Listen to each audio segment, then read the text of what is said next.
नमस्कार दोस्तों, मैं हूं निशु और मेरे चैनल निशु डिवाइन वेल्स में आप सबका बहुत बहुत स्वागत है। दोस्तों, कैसे हैं आप सब? आई होप आप सब लोग अच्छे होंगे, स्वस्थ होंगे और मस्त होंगे। दोस्तों, आज की वीडियो में मैं आप लोगों को बताने जा रही हूं एक पौराणिक कथा के माध्यम से कि श्री कृष्ण ने अपने ही पुत्र को क्यों दिया था कोढ़ी होने का श्राप। दोस्तों, महाभारत से जुड़ी ऐसी कई कहानियाँ हैं जो एक गहरा रहस्य अपने भीतर समेटे हुए हैं और किसी कहानी का सार धर्म है तो किसी का अधर्म। महाभारत से जुड़ी ऐसी कई कहानियाँ हैं जो हमें बहुत सारी सीख देती हैं, बहुत सारे ज्ञान देते हैं। ऐसी ही एक कहानी जुड़ी हुई है कृष्ण और उनके बेटे से। कहानी कहती है कि श्री कृष्ण ने अपने ही बेटे को भयंकर श्राप दिया था। श्राप था कि वह कोढ़ी हो जाएगा। तो आइए दोस्तों, आपको बताते हैं कि किस कारण से श्री कृष्ण ने अपने ही बेटे को इतना भयानक श्राप दिया था। दोस्तों, पौराणिक कथा के अनुसार श्री कृष्ण की 8 पत्नियां थीं। इन्हीं में से एक थी जामवंती, जो निषाद राज जामवंत की बेटी थी। जामवंत और श्री कृष्ण के पुत्र थे सांबा। सांबा श्री कृष्ण के पुत्र थे, इसीलिए स्वरूप से वह बहुत आकर्षक और सुंदर थे। लेकिन महाभारत युद्ध के दौरान गांधारी से मिले श्राप के कारण श्री कृष्ण के कुल में जन्मे सभी उनके पुत्र स्वभाव से दुष्ट और अधर्मी निकले। सांबा अपने सभी भाइयों में सबसे अधिक अधर्म करने वाला था, इसीलिए हमेशा उन्हें श्री कृष्ण समझाते रहते थे कि धर्म के मार्ग पर चलना चाहिए। एक बार श्री राधा रानी श्री कृष्ण से मिलने द्वारिका पहुंची। तब श्री कृष्ण और उनकी पत्नियों ने राधा रानी का सहृदय स्वागत किया, लेकिन सांबा ने श्री राधा रानी का भयंकर अपमान कर दिया और उन्हें अपशब्द कहने लगे।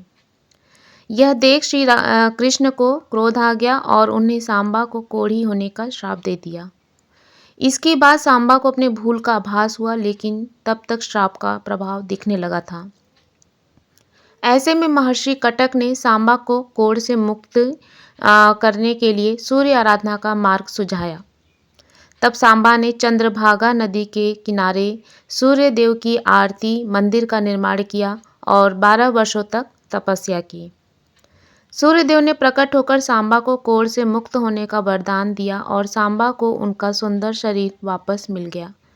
तभी से चंद्रभागा नदी को कोढ़ से मुक्ति दिलाने वाली माना जाता है।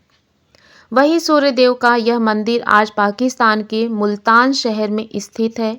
इसे आदित्य मंदिर के नाम से भी जाना जाता है। आज भी इस मंदिर में कोढ़ के मरीजों का तांता लगा रहता है। दोस्तों, यह तो थी जानकारी जिसमें मैंने आपको यह बताया कि कृष्ण जी ने अपने पुत्र को कोढ़ी होने का श्राप क्यों दिया था और वो कौन थे उनके पुत्र। तो दोस्तों, भगवान श्री कृष्ण ने अपने ही पुत्र सांबा को कोढ़ी होने का श्राप कई कारणों से दिया, ऐसा बताया जाता है। जैसे एक कारण तो मैंने आपको बताया कि श्री राधा रानी का उन्होंने अपमान किया था उनके पुत्र सांबा ने, इस वजह से कृष्ण ने श्राप दिया। लेकिन इसके साथ ही और कई कहानियाँ प्रचलित हैं दोस्तों, तो आइए देखते हैं क्या है और कहानी। एक कारण यह है कि सांबा ने अपनी सौतेली माँ को अपनी पत्नी के रूप में छल करके उनका अपमान किया था। एक दिन सांबा की पत्नी ने अपने पति के साथ कुछ समय बिताने के लिए अपनी सौतेली माँ के रूप में उनका रूप धारण किया। जब भी श्री कृष्ण ने उन्हें ऐसा करते हुए देखा तो वह क्रोधित हो गए और उन्हें सांबा को कोढ़ी होने का श्राप दिया। इसके अलावा दोस्तों, एक अन्य कहानी यह कारण है कि सांबा ने अपनी सौतेली माँ के साथ विवाह करना चाहा था। सांबा अपनी सौतेली माँ की सुंदरता से मोहित हो गया था और उनसे उनके विवाह करने का फैसला किया। जब श्री कृष्ण ने यह सुना तो वह क्रोधित हो गए और उन्होंने सांबा को कोढ़ी होने का श्राप दिया। इसके अलावा दोस्तों, एक तीसरा कारण यह है कि सांबा ने अपनी सौतेली माँ को अपनी पत्नी के रूप में छल करके उनके पति का स्थान लेना चाहा।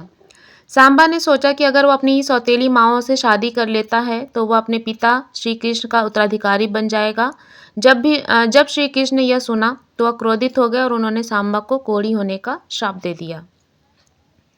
श्री कृष्ण ने अपने पुत्र को कोढ़ी होने का श्राप देकर उसे एक कठिन परीक्षा में डाल दिया। सांबा को अपने अपराधों के लिए पश्चाताप करना पड़ा और अपने जीवन को बदलना पड़ा। अंततः सांबा ने अपने पापों की सजा पूरी की और वह कोढ़ से मुक्त हो गया।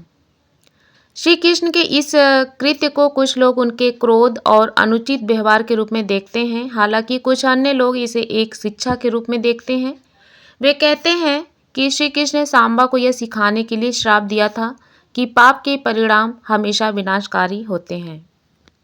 दोस्तों, इसी के साथ ही मैंने अपने इस वीडियो में आपको ये भी बताया था कि महाभारत के युद्ध के दौरान गांधारी ने भगवान कृष्ण को श्राप दिया था कि उनके जितने भी पुत्र होंगे वो अधर्मी होंगे। तो दोस्तों, आइए आपको बताते हैं कि क्यों दिया था कृष्ण जी को गांधारी जी ने श्राप, क्या वह श्राप उचित था। जब समस्त कौरवों और उनकी सेना का वध हो गया था, पांडवों के पुत्रों और उनकी सेना का भी वध हो गया था, तब मारे गए योद्धाओं की माताएं, पत्नियां, पुत्रियां, बहनें और उनके मृत शरीर से लिपट कर जोर जोर से विलाप करने लगी। गांधारी, कुंती, द्रौपदी भी यह दृश्य देख रही थी। गांधारी के समस्त पुत्र मारे गए थे, लेकिन कुंती के सभी पुत्र जीवित बच गए थे। यद्यपि कुंती के समस्त पौत्र भी मारे जा चुके थे, किंतु गांधारी इस बात को सहन नहीं कर सकी थी। उनकी ममता दुर्योधन में बहुत अधिक थी। जब से उसने यह जाना कि दुर्योधन की मौत अनैतिक तरीके से भीमसेन ने की थी, तब से उनके मन में जलन हो रही थी। पहले तो वह युधिष्ठिर को श्राप देना चाहती थी, लेकिन महर्षि वेदव्यास ने गांधारी के मन की बात जान ली थी, इसीलिए वे भागे चले आए और गांधारी को समझाया। गांधारी ने युधिष्ठिर को तो श्राप नहीं दिया, लेकिन वह मन ही मन खदबदा रही थी। दोस्तों, भगवान कृष्ण ही एकमात्र ऐसे व्यक्ति थे जो कौरव खानदान के नहीं थे, इसीलिए उसने उनको ही लक्ष्य बनाकर श्राप दे दिया। हे पुरुषोत्तम, तुम चाहते तो इस विनाश को रोक सकते थे, लेकिन तुमने ऐसा नहीं किया। तुम सामर्थ्यवान होकर भी असमर्थ बने रहे, मेरे कुल का संहार होते देखते रहे। मैं पतिव्रता गांधारी अपने तपस्या को साक्षी मानकर तुम्हें श्राप देती हूँ कि जिस तरह मेरा कुल मेरी आंखों के समक्ष नष्ट हुआ है, ऐसे ही आपका कुल भी आपस में लड़कर नष्ट हो जाए और तुम उसे नष्ट होते हुए देखते रहो। तुम्हारी मृत्यु भी किसी व्याध के द्वारा हो। गांधारी के श्राप देने के पश्चात भगवान कृष्ण ने कहा, गांधारी, तुम अपने पापी पुत्र को तो पाप करने से रोक नहीं पाई। उसे भीष्म, द्रोणाचार्य, विदुर, परशुराम जी, नारद जी सबने समझाया था, और तो और मैं स्वयं पांडवों की ओर से शांति दूत बनकर गया था दुर्योधन की सभा में। उस अभिमानी व्यक्ति ने मुझे कैद करने का षड्यंत्र रचा। मैंने पांडवों के लिए केवल 5 गांव मांगे थे, लेकिन उस दुष्ट आदमी ने सुई की नोक के बराबर भूमि देने से इनकार कर दिया। इस महाविनाश का उत्तरदायी मैं नहीं, अपितु तुम्हारा अधर्मी पुत्र दुर्योधन है, और तुम मुझे दोषी ठहराकर मुझे श्राप दे रही हो। दुर्योधन को अधर्म के मार्ग पर ले जाने वाले कौन लोग हैं? धृतराष्ट्र और तुम स्वयं इस विनाश के लिए जिम्मेदार हो, लेकिन श्राप मुझे दे रही हो। कोई बात नहीं, जैसा तुम चाहती हो वैसा ही होगा। यादव लोग अजय हो गए हैं, इसीलिए उन्हें कोई और तो मार नहीं सकता है। ऐसे में वे स्वयं ही लड़ लड़कर मरेंगे, क्योंकि मृत्यु तो सबकी होनी है। मुझे तुम्हारा श्राप स्वीकार है। देव की महिमा अपरंपार है। जैसा गांधारी ने श्राप दिया, 36 वर्ष बाद वह फलीभूत हो गया। दोस्तों, तो यह थी जानकारी जो मैंने आप लोग को आज दी पौराणिक कथा से जुड़ी हुई। आई होप आज की जानकारी आप लोग को पसंद आई होगी। तो बस ऐसे ही वीडियो के साथ मैं फिर से हाजिर होंगी। तब तक के लिए मेरे साथ मिलकर बोलिए जय श्री कृष्णा, राधे राधे, और साथ में मिलिए बोलिए हर हर महादेव, हर हर शंभू।